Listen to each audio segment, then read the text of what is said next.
O Grande Conflito. Capítulo 19. Luz para os nossos dias. A obra de Deus na Terra apresenta, século após século, uma surpreendente semelhança em todas as grandes reformas ou movimentos religiosos. Os princípios envolvidos no trato de Deus com os homens são sempre os mesmos. Os movimentos importantes do presente têm seu paralelo nos do passado, e a experiência da Igreja nos séculos antigos encerra lições de grande valor para o nosso tempo.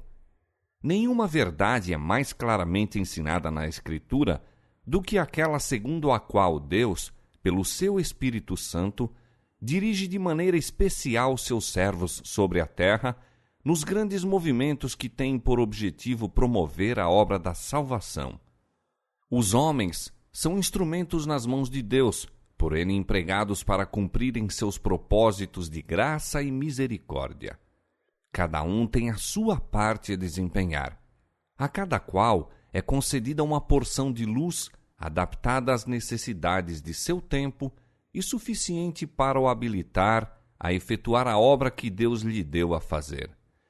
Nenhum homem, porém, ainda que honrado pelo céu, já chegou a compreender completamente o grande plano da redenção, ou mesmo a aquilatar perfeitamente o propósito divino na obra para o seu próprio tempo. Os homens não compreendem plenamente o que Deus deseja cumprir pela missão que lhes confia. Não abrangem, em todos os aspectos, a mensagem que proclamam em seu nome. Porventura alcançarás os caminhos de Deus ou chegarás à perfeição do Todo-Poderoso? Os meus pensamentos não são os vossos pensamentos, nem os vossos caminhos os meus caminhos, diz o Senhor. Porque assim como os céus são mais altos do que a terra, assim são os meus caminhos mais altos do que os vossos caminhos, e os meus pensamentos mais altos do que os vossos pensamentos. Eu sou Deus, e não há outro Deus, não há outro semelhante a mim, que anuncio o fim desde o princípio, e desde a antiguidade as coisas que ainda não aconteceram. Jó capítulo 11, verso 17, Isaías capítulo 55, versos 8 e 9, capítulo 46, versos 9 e 10. Mesmo os profetas que eram favorecidos com iluminação especial do Espírito não compreendiam plenamente a significação das revelações a eles confiadas. O sentido deveria ser desvendado de século em século, à medida que o povo de Deus necessitasse das instruções nelas contidas. Pedro escreveu acerca da salvação trazida à luz pelo Evangelho.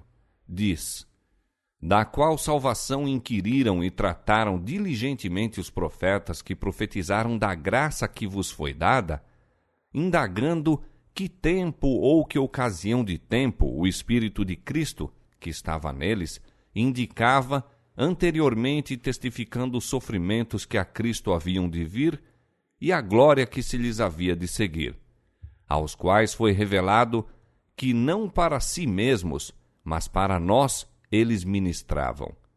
1 Pedro, capítulo 1, versos 10 a 12. Entretanto, ao mesmo tempo em que não era dado aos profetas compreender completamente as coisas que lhes eram reveladas, buscavam fervorosamente obter toda a luz que Deus fora servido tornar manifesta. Inquiriram e trataram diligentemente, indagando que tempo ou que ocasião de tempo o Espírito de Cristo que estava neles indicava. Que lição para o povo de Deus na era cristã, para o benefício do qual foram dadas aos seus servos estas profecias, aos quais foi revelado que não para si mesmos, mas para nós eles ministravam. Considerai como os santos homens de Deus inquiriram e trataram diligentemente com respeito a revelações que lhes foram dadas para as gerações ainda não nascidas. Comparai seu santo zelo com a descuidada indiferença com os que, favorecidos dos últimos séculos, tratam este dom do céu. Que exprobração é aquela diferença comodista e mundana que se contenta em declarar que as profecias não podem ser compreendidas.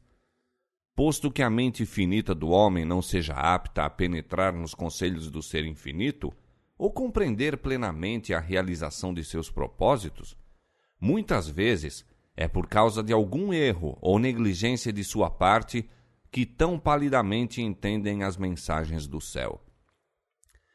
Com frequência, a mente do povo, e mesmo dos servos de Deus, se acha tão cegada pelas opiniões humanas, as tradições e falsos ensinos, que apenas pode parcialmente aprender as grandes coisas que ele revelou em sua palavra.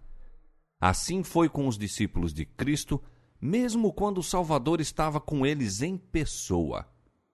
Seu espírito se havia imbuído da ideia popular acerca do Messias como o príncipe terreno que exaltaria Israel ao trono do domínio universal, e não compreendiam o sentido de suas palavras predizendo seus sofrimentos e morte.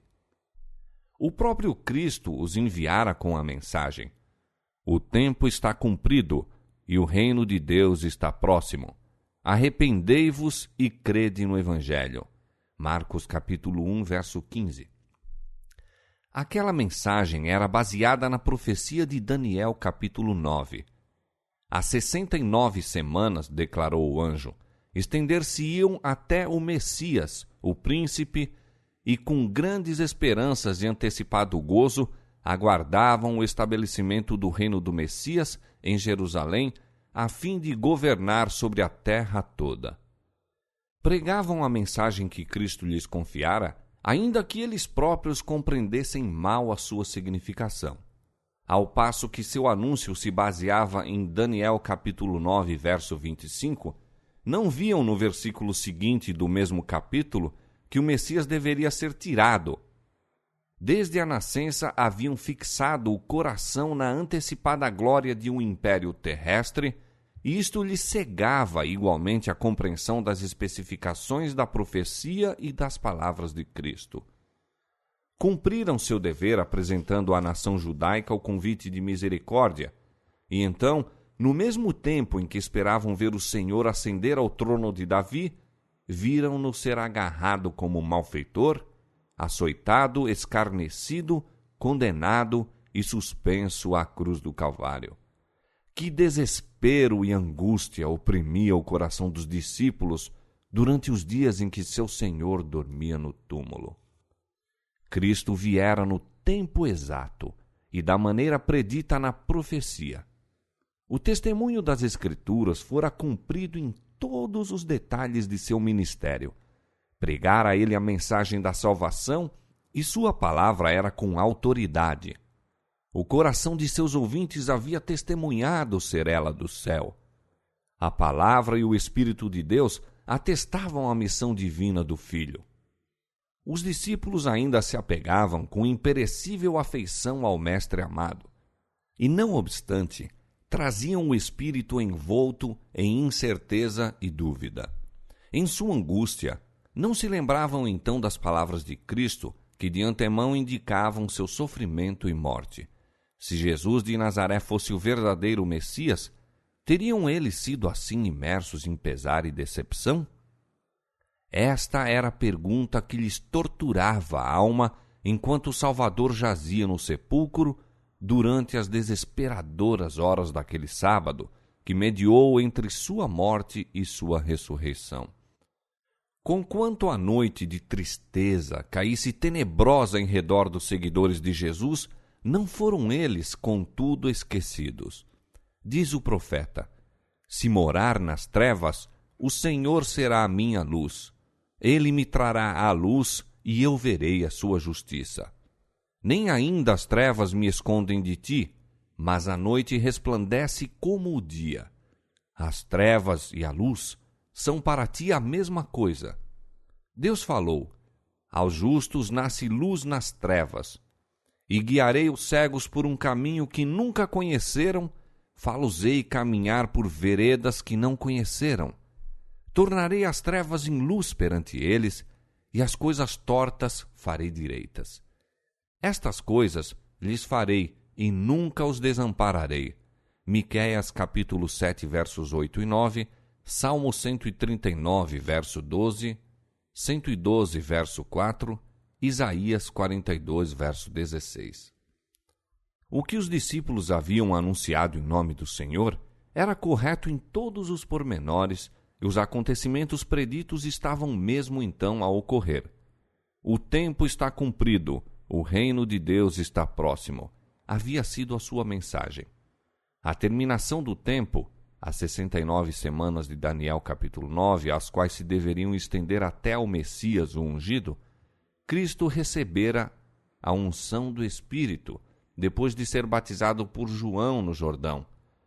E o reino de Deus, que eles declararam estar próximo, foi estabelecido pela morte de Cristo.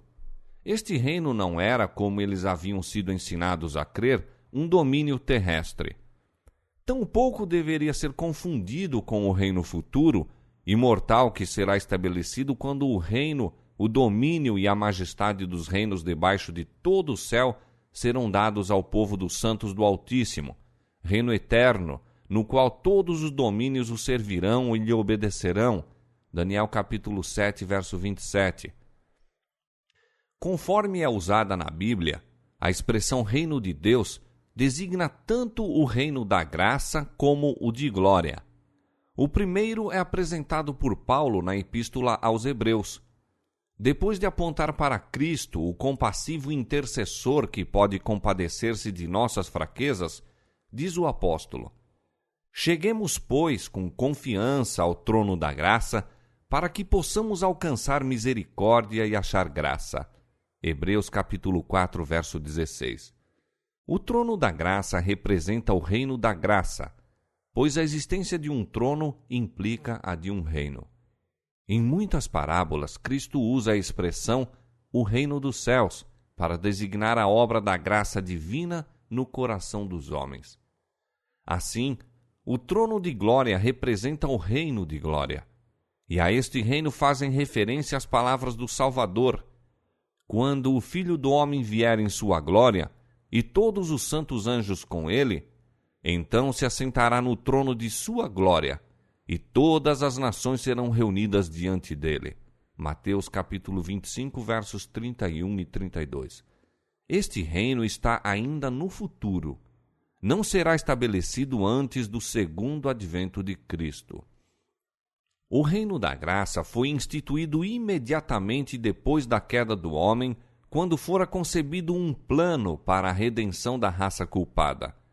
Existiu ele então no propósito de Deus e pela sua promessa, e mediante a fé os homens podiam tornar-se súditos seus.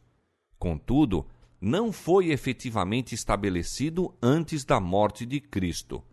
Mesmo depois de entrar para o seu ministério terrestre, o Salvador, cansado pela obstinação e ingratidão dos homens, poderia ter se recusado ao sacrifício do Calvário.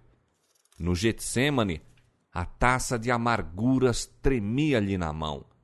Ele poderia, naquele momento, ter enxugado o suor de sangue da fronte, abandonado a raça criminosa para que perecesse em sua iniquidade. Houvesse ele feito isto, e não teria havido redenção para o homem caído. Quando, porém, o Salvador rendeu a vida e em seu último alento clamou: "Está consumado", assegurou-se naquele instante o cumprimento do plano da redenção. Ratificou-se a promessa de libertamento feita no Éden ao casal pecador. O reino da graça, que antes existira pela promessa de Deus, foi então estabelecido. Desta arte, a morte de Cristo, o próprio acontecimento que os discípulos encararam como a destruição final de suas esperanças, foi o que as confirmou para sempre. Conquanto lhes houvesse acarretado cruel decepção, foi a prova máxima de que sua crença era correta. O acontecimento que os enchera de pranto e desespero foi o que abrira a porta da esperança a todo filho de Adão, e no qual se centralizava a vida futura e a felicidade eterna de todos os fiéis de Deus de todos os séculos. Estavam a cumprir-se os desígnios da misericórdia infinita